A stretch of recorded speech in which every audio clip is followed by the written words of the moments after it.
Down so long you look like up to me. They look up to me. I got fake people showing fake love to me. Straight up to my face. Straight up to my face. Something ain't right when we talking. Something ain't right when we talking. Look like you're hiding your problems. Welcome back to Black Girl White Coat. I'm so happy that you guys have either found me or have been watching for this long, where you made it to this vlog. I don't even know what number it is anymore, but big news. I don't know if you can tell. I definitely didn't I thought they were gonna send like a notification or something, but I have over 1,000 subscribers on YouTube. That is crazy. Thank you guys so much for subscribing. Thank you guys so much for sharing this with your friends, sharing this with your classmates, sharing this with anybody who would listen. I'm so honored. So today's vlog is going to be all about 10 steps to getting through the med school application. Y'all, that med school application, I still remember it. It was stressful. I can't even sugarcoat it. Med school applications are stressful. It's long, it's tedious, it's repetitive sometimes. It's just dang, you want to know all this stuff. I don't know, at the same time, it's so much stuff, but at the same time, you want to put everything in it because you want to get into a medical school, right? So you want to give it to your all, and then sometimes you may not have time, you may be working, you may be in school at the same time, and it's just another thing to do. But it's so meaningful, it's so powerful. A good application, let me tell y'all, is pretty much 70% of the battle. And then you get invited to interviews, and then you have to have your personality on point because they already liked your interview. They already liked your application, so now you have to have a personality, and that's the rest of the percentage, and then you're in, right? So application is really important. Okay, all right, so tips to becoming a competitive applicant. I'm gonna be looking this way. I think y'all can see it actually, because I wrote all of them on my computer. So number 1 and number 2 are pretty much what you guys already know: GPA and MCAT. Number 1 is GPA. My tip would be, if you're an undergrad right now, or if you're about to go into undergrad or whatever, you want to start off strong. A lot of people I know didn't start off strong. I think it was the opposite for me. I started off really strong. I was so focused, I gotta be in this books, I gotta get a 4.0 every semester. And I did that. And then towards the end, I got senioritis very early. I got early onset senioritis, and that 4.0 fell, let me just say that. But it's important for you guys. I would just advise you guys to just try to start on top. Don't get caught up with the college life and let your grades slip that first semester and think, oh, next semester I have 6, 7 semesters to pull this GPA back up. No, trust me, your GPA falls quicker than it will rise. I don't know how the science of that works, but your GPA can fall like that, and then it can get up like a turtle, it won't move. So start off strong. That's my best advice for people in undergrad. Now, if you've already got off to a bad start, have no fear. Although your GPA will rise slowly, medical school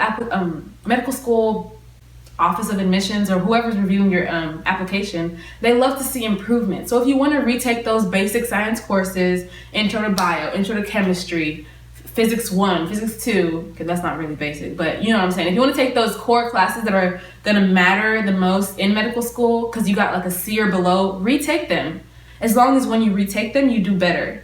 Medical schools love to see improvement. Just like I was talking about when I had the MCAT video. I took my MCAT twice. When I went for my interview, I think it was a doctor. Yeah, the doctor that was interviewing me saw both of my MCAT scores, and she said, wow, I really love the fact that you took it again despite the first time you didn't get what you wanted, and you actually improved the second time. That meant a lot to me. So they look at improvement. If you are post-undergrad, post-bachelor degree, and your GPA just wasn't that good coming out of undergrad, I would say again, maybe get involved in some program. Take some classes, retake those classes that you didn't do well in, take some upper science classes, take some upper bio classes or something like that.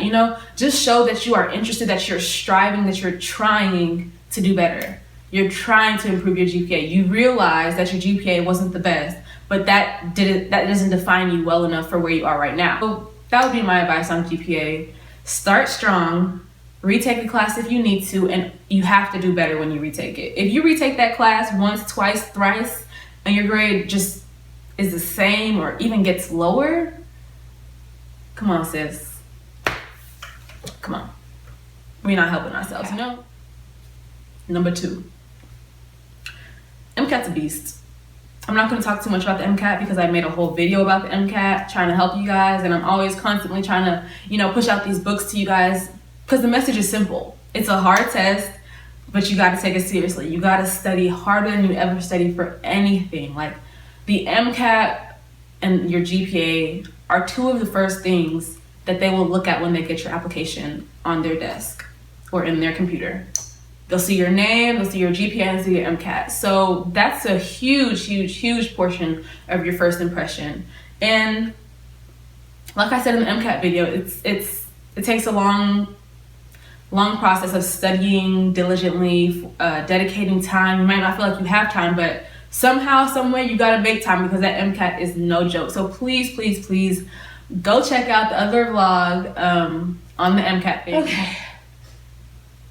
Number 3, trace, is shadowing. Now, I've gotten so many emails about shadowing. I can't find anybody to shadow. I don't know how to ask people to shadow. Who do I shadow? When do I shadow? How much do I shadow? Look, you gotta do it. You gotta find a way to do it, right? Like, medical schools want to see that you have some sort of experience. Like, you're not just going into this, with a blindfold. Like, you're not just want to become a doctor. You just don't want to become a doctor because they make money or it sounds cool. But you've actually been in a hospital. You've actually been in a clinic. You've actually spoken to a real life doctor, and you know a little bit more about the field that you want to pursue. First of all, you need to go check your school and see what resources they have. If you're not in school, I understand. Don't kill me yet, because I get a lot of comments. Okay, non-trad, non-traditional. Okay, I'm getting to you guys too. And everybody, this is applicable to anybody, really. Ask your doctor, your personal physician, your mom's personal physician, your kid's personal physician, your husband's physician.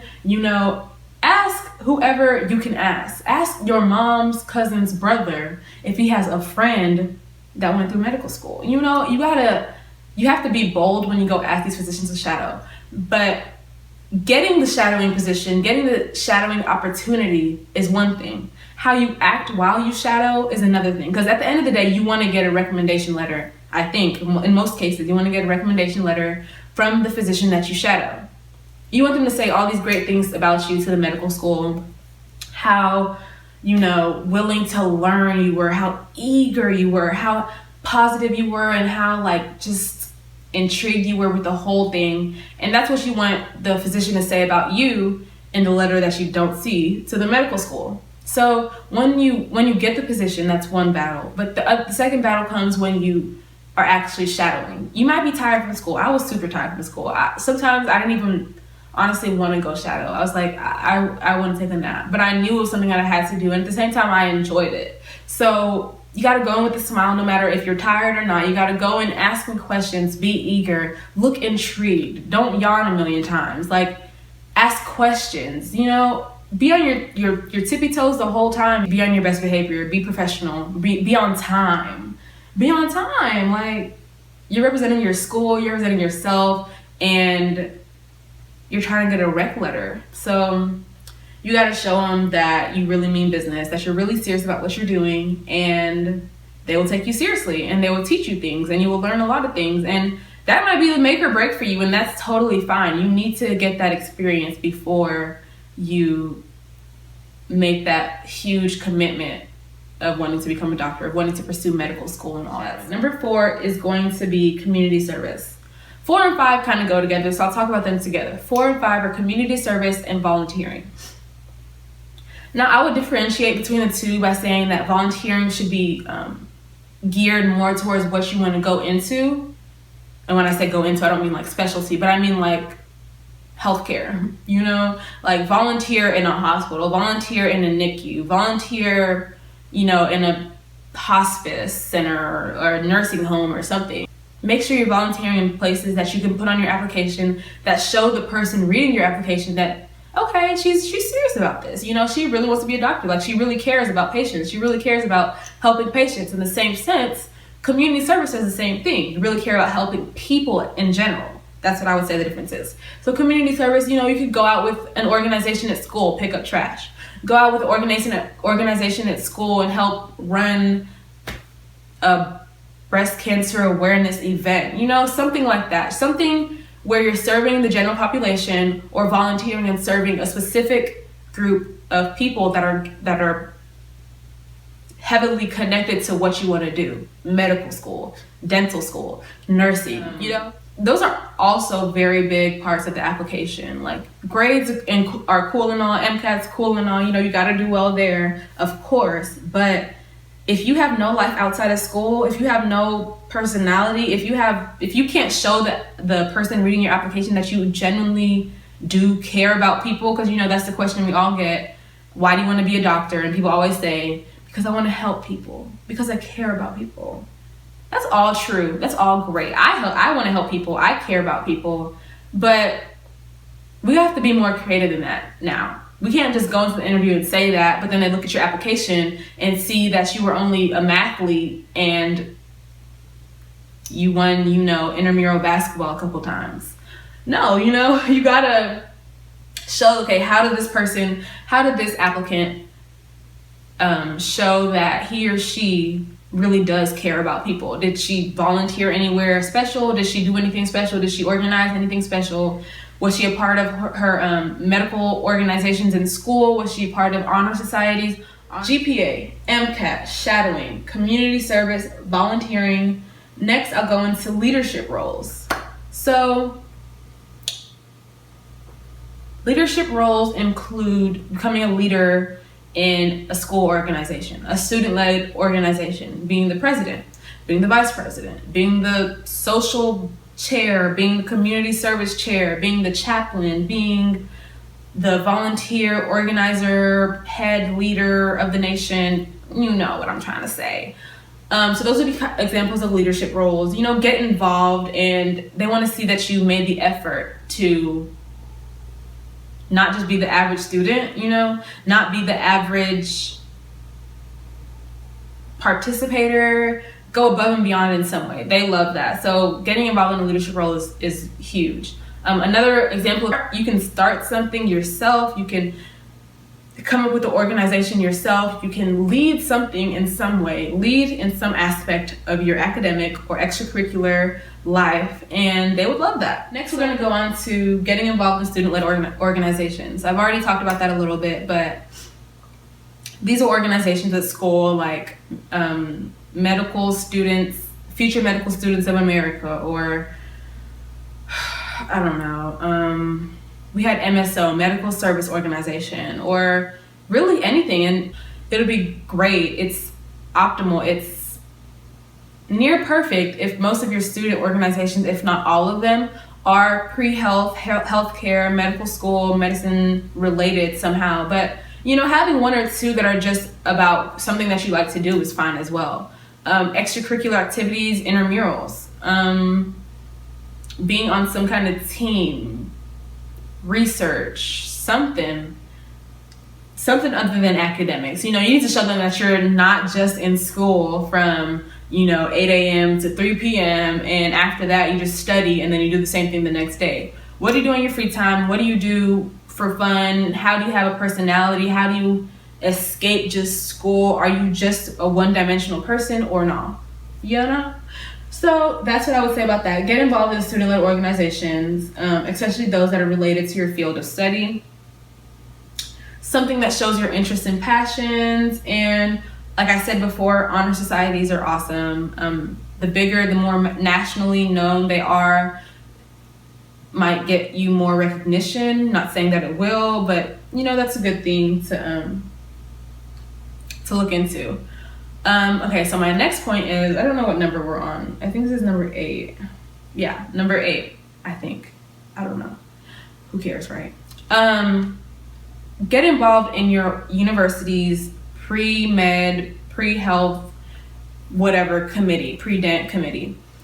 So what this is, I don't think it's at every school, but at some schools, especially in Texas, there are these pre-med committees that have the sole purpose of helping their pre-med students get into medical school. They will put together your letter of recommendations. They put together a cover letter for you. They put together a whole folder about you, your participation in school, your involvement in different things that they offer, your grades, how they feel like, you've improved for 4 years at the university. They will build you up if you're a good student and make you look good to these medical schools. And the thing is also, I know in Texas that for the most part, the medical schools know which undergrad schools have pre-med committees, pre-med programs, pre-med, a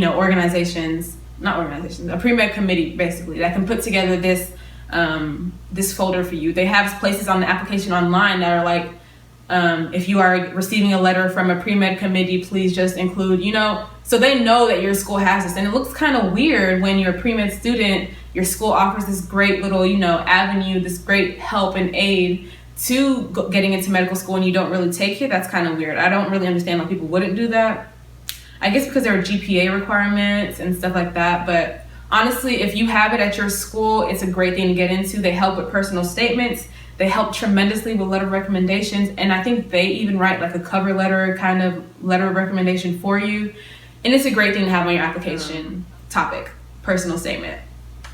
So we got the MCAT down. We got the GPA down. We done did 176 hours of volunteer community service. We've joined all of the extracurricular activities that they have at Baylor University, at University of Houston, University of Michigan, whatever. We have done it all.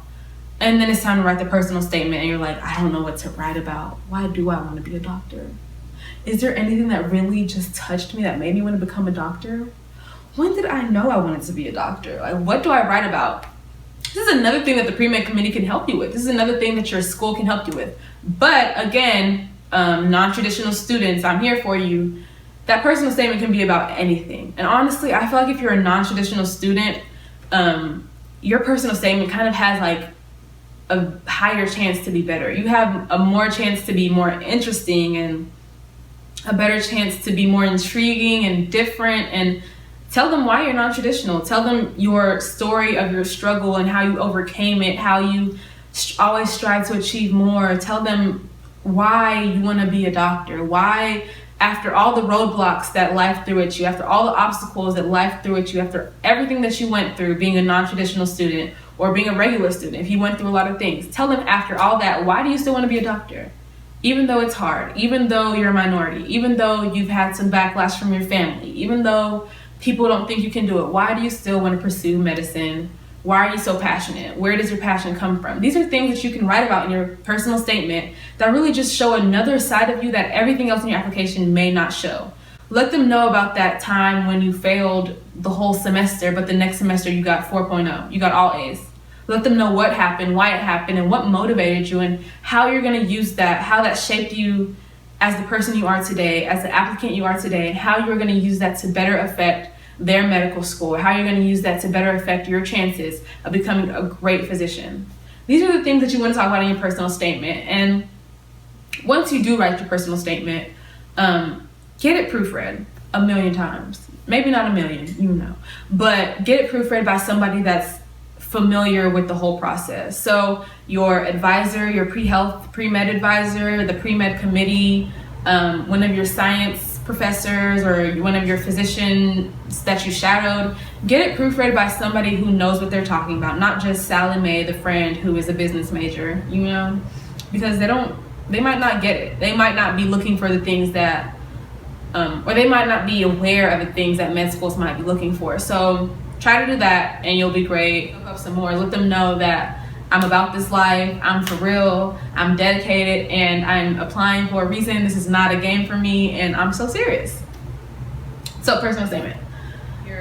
Let your personality show by basically boosting yourself.